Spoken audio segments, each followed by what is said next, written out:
We're live at the Mississippi Armed Forces Museum at Camp Shelby. We thank you so much for joining us.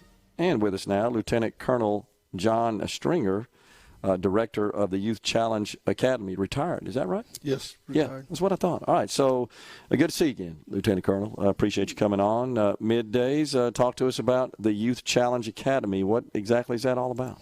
Well, so, and I've been on at least once before, so, yeah. But one of the key things as I move across the state that we run into is, I'm kind of shocked that, we've been around since 1993 about the people that don't know about the program. So okay. I need to kind of cover from, even though we were on before, yeah. from the top to the bottom. So the mission of the Mississippi National Guard Youth Challenge Academy is to intervene in the lives of 16 to 18-year-old at-risk youth that's not necessarily been successful in a traditional high school environment.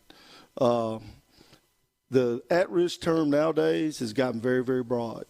It may be a kid that just refuses to go to school, maybe a kid that goes and locks himself into his room and won't listen to mom or dad. It may be somebody that's had minor trouble with the law at some point, or just someone that's dropped out, has been dropped out for 2 or 3 years. Some of the things that we offer there is we give everyone the ability to attempt to get their GED while they're there. It's a 22.5-week program, quasi-military. What that means is we use a military structure while the kids are there to get them through the 22.5 weeks and to obtain their GED. It's a very, very good program. We graduate anywhere from 360 to 400 kids a year. While they're there, like I said, they can get their GED. They can get an adult high school diploma, which is unique. Mississippi's one of the few programs in the nation that does that. They also can get up to 13 hours of college credits if they're one of the ones that passes the GED on the first time when they come in. Pearl River offers free of charge for all of our kids up to 13 credit hours. We have a trades program, which carpentry, HVAC, and welding. They can get certification in trade, and they also get certified as OSHA 10, which helps as far as when they go out and seek jobs after the program. Additionally, we do a job fair at the end of the year. We work with different companies, and we've been pretty effective at trying to get kids a living wage job after the program is over. Yeah. How many are actually participating, enrolled now in the program? We got 175 kids that's set to graduate on December 16th. Wow. Over at Temple Baptist Church. They are hosting our graduation for us. To what extent, Lieutenant Colonel, do you actually keep up with the progress of the graduates once they go through the program? So the way it works, so we have a 22.5-week residential phase, and then we have a 12-month post-residential phase. Okay. We have caseworkers that are assigned to each platoon. I have 6 to 7 platoons each cycle. And each one of them has a caseworker that follows up with them as they leave the program to make sure that they're executing what they said they were going to do when they get out. So we do what we call a post-residential action plan. That kind of helps them kind of set their goals while they're in the program and then set some goals and milestones after they leave the program. So say you graduate and you get out there and you're having a hard time enrolling in the college you said you were enrolled. You can reach back to those caseworkers, and they'll help work with you to get into college. If you're trying to find a job, we do resume while they're here. We do some mock interviews. We do a life fair, which is basically, that is tied into the finance piece to help them manage finances. So we track them up to a year, and in the future there's movements to track them up to 3 years. We usually, a lot of times after they finish the post-residential phase, they reach out to former cadre, and we kind of keep up with who's doing well through the different when I say cadre, every platoon has 7 cadre which monitor their day-to-day life. I see. Almost like a drill sergeant, but not a drill sergeant.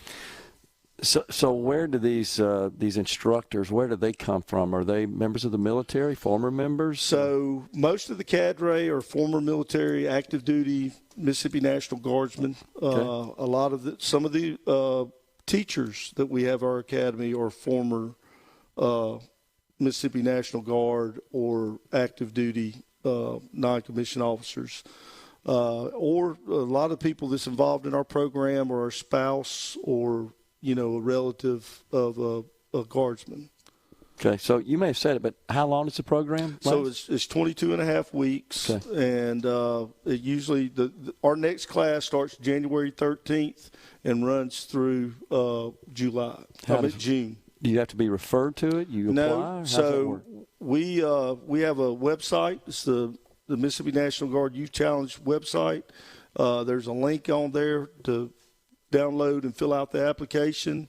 And once the application is filled, our recruiters move all over the state to the different National Guard armories, and they will conduct an interview with that potential candidate. Okay. And once that's done, we basically, it's a matter of making sure that they qualify or they meet the qualifications to be in the program. Yeah.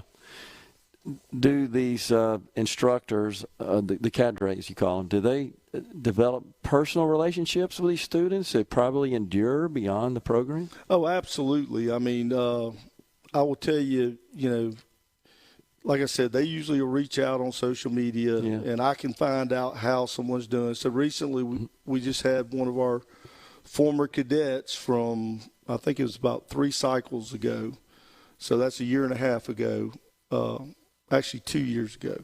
He has since graduated the program. He got out. He went to Lincoln Tech, which is a on-campus technical school up in Nashville.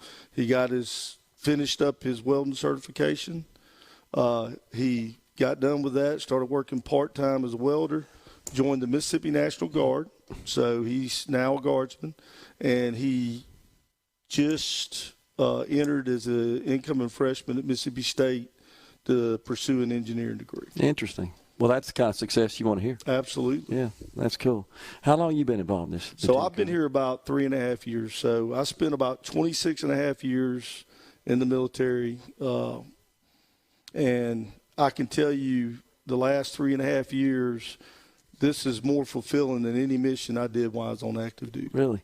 Absolutely. And I can tell you the employees down at the academy, they're all dedicated to the mission, and you don't see that very often, and it kind of inspires me as well. Yeah. Are all the participants from Mississippi? Is that a requirement? So the priority goes to folks from Mississippi. Okay. The national level has asked for us for the states that don't have programs, if we have space available, we allow them to come.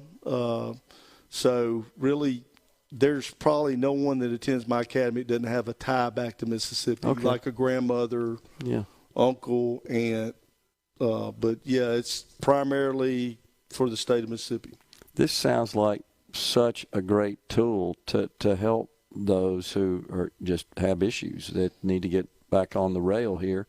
Why aren't other states doing this? So there's 41 other programs from job challenges to youth challenge across the nation. Okay. So this is a cooperative agreement. It costs, so the state of Mississippi puts up front 25% of the cost for running this program, and the federal government pays the other 75%. It is an awesome deal. It's probably one of the best social programs that I've ran across in my 53 years of being here. Is this are they taught just discipline, social skills? What does the curriculum look like? So besides the things I talked about earlier, we have core components. So we talk academic excellence, job skills, leadership, followership, health and hygiene, life coping skills, physical fitness, responsible citizenship, and then we do 40 hours of service to the community. I will tell you, I tell the kids all the time, there's 3 things you'll learn while you're at the academy. One is to submit to authority, whether it's your parents, God, your employer. The second thing is to talk to someone in authority in the proper manner. Yeah. And the third thing is to get along with others, which is replicated in this military structure that we have here. Well, those principles will carry you far in life, I believe, and pretty much assure success as well. Sir. Lieutenant Colonel John Stringer, Director of the Youth Challenge Academy, has been our guest here on Middays. Once again, we're at the Armed Forces Museum. Appreciate you coming on, Lieutenant Colonel. Thank you, sir. Thank you. Thank you for your service, too, sir.